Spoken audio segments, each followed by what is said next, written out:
the New India coach there. Well, earlier this week there was confusion as reports came in of a ban on Indian workers in Malaysia. Those reports were promptly denied by Kuala Lumpur, but for years now ethnic Indians in the country have complained of discrimination by the Malaysian government. So just how difficult is it for the Indian minority, and is the Malaysian government truly discriminatory? Sandeep Hukan and camera person S. Dhanpal travelled to Malaysia.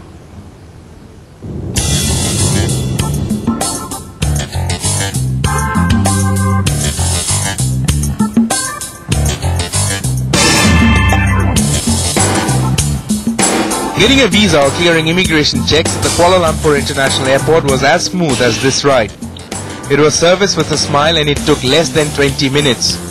A big surprise, especially after media reports about a ban on recruitment of Indian workers. Every year, Malaysia gets around 2.5 lakh Indian tourists. But many were asking one question: in a country where Indian tourists are so welcome, why is there hostility towards Indian job seekers?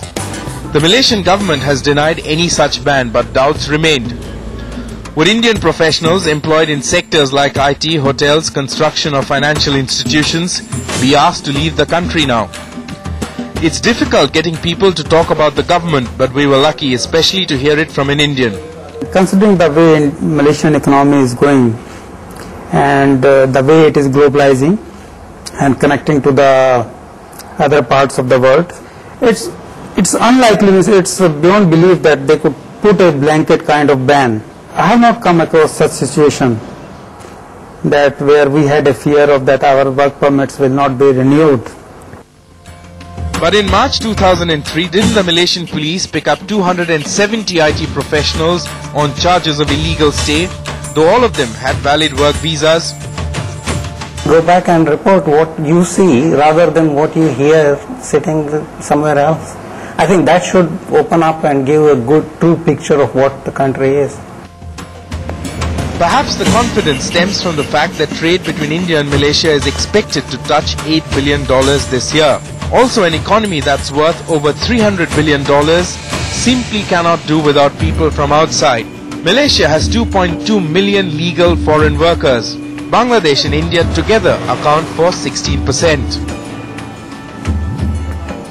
Many argue migrant workers and professionals are Malaysia's foreign exchange heroes, because without them, Malaysia perhaps wouldn't have witnessed the kind of growth and investment that it has now witnessed. So how and why did the ban scare come about? On Monday we received some information that some of the temples had their sort of renewals shortened. Hindu priests here usually come from India and Sri Lanka on a 5-year visa that's renewed annually. But this year the government decided that visas of priests will be renewed every 6 months. The term was even shorter for other temple workers. Many believe this was in retaliation to protests by ethnic Indians belonging to Hindu rights activist force or Hindra. Malaysia, Malaya, அவங்களுடைய நாடு, அதனால அந்த நாடு எடுத்துக்கிட்டு அவங்க ஆட்சி அவங்களே எதை எடுத்தாலும் அவங்க தான் செய்யணும், அவங்க தான் இது பண்ணணும், அந்த மாதிரி ஒரு எண்ணம் அவங்களுக்கு. இப்போ நம்ம எண்ணத்துக்கு வந்து அந்த மாதிரி ஒரு இது இல்லை. என்னத்தை அதிகமாக கொடுக்குறா? இப்போ ஒரு ஆஃபீஸ் எடுத்துங்க, 100% வந்து நம்ம பர்சன்ட் எடுத்துக்கிட்டா ஒரு 90% அவங்க தான் இருப்பாங்க, நம்ம எடுத்துக்கிட்டா ஒரு 10% தான் இருப்பாங்க. Moderate voices among ethnic Indians have their own understanding of what ails the community. Over the last 150 years or so, the British started developing this country. They wanted to have plantations, rubber plantations, build roads, build railways. So they brought in by the thousands Indian workers here. In the estates, the estate schools were Tamil schools, and to go to the continuation secondary school, they had to go far. So they dropped out. But when the development came, there became a big cultural revolution, social revolution. Suddenly the Indians who were in the rural areas, plantation areas, came into the urban areas, and they saw around them Malays and Chinese and others, people speaking in so many languages, and they were in a state of cultural shock. Same problem existed in 1950s for the Chinese community.